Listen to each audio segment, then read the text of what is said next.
If you struggle with discipline, it's most likely because you're using emotion to dictate your choices, right?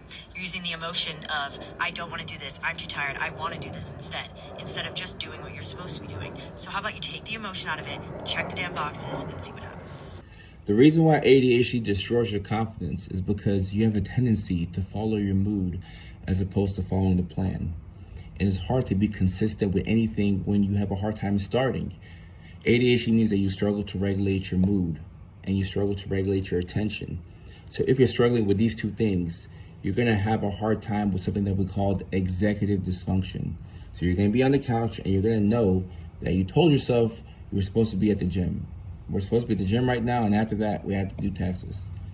But you didn't get anything done today. Didn't go to the gym, didn't even open up your laptop because you didn't feel like doing it.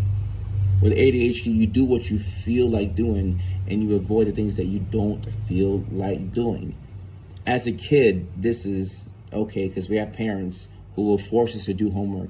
You have parents who will force you to hop on the school bus. And if you don't hop on the school bus, they're gonna have to drive you to school and they're gonna be late to work. So they're gonna punish you.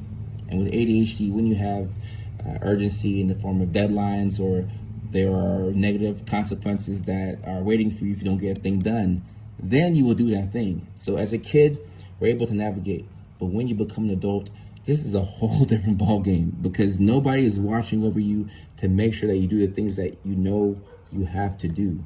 So when you tend to follow your mood as opposed to the plan, this is very disheartening.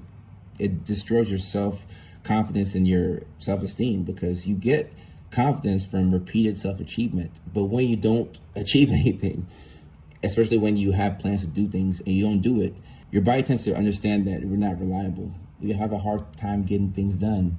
And then the negative inner dialogue starts to take over. And before you know it, you become helpless, then you feel hopeless, and then the depression kicks in. That's why the majority of people who have ADHD also have depression along with it.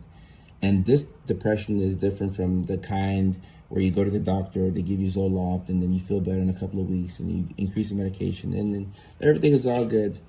This depression comes from your circumstances. And it could also be the depression that gets better with an antidepressant.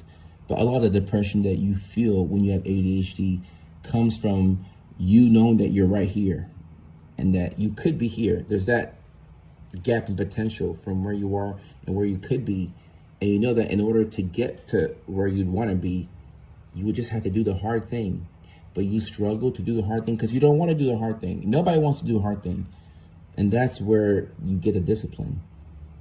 With ADHD, you tend to rely on motivation. So you start this new idea, this new project, you're excited to do it. You go buy all the tools, you go buy everything that you need to get this thing underway. And then the first couple of days, you feel great. You feel motivated, you're laughing, you're talking to your friends about it. And you can't wait to start this new podcast, this new business, this new endeavor. And then after about a week and a half later, you're like, man, I didn't really want to do that anyway. I have new goals, I have new aspirations, I have different things that I want to chase. I no longer want to do this. I'm done. I'm moving on to something else.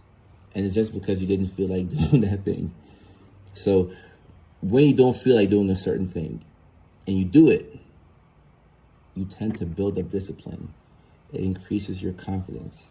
And then you start to realize that you're a person who's capable of doing things that you don't want to do, but you still do it anyway. With ADHD, like I said, this is very difficult. It's not impossible, but it is very difficult. If you want to become more disciplined and you want to be more consistent, it starts with the things that you tell yourself. Even in the absence of evidence that you are somebody who follows through on your word, you have to tell yourself nice things about yourself. And as you start to like yourself more, we can become more consistent. It takes a while, but we can get there.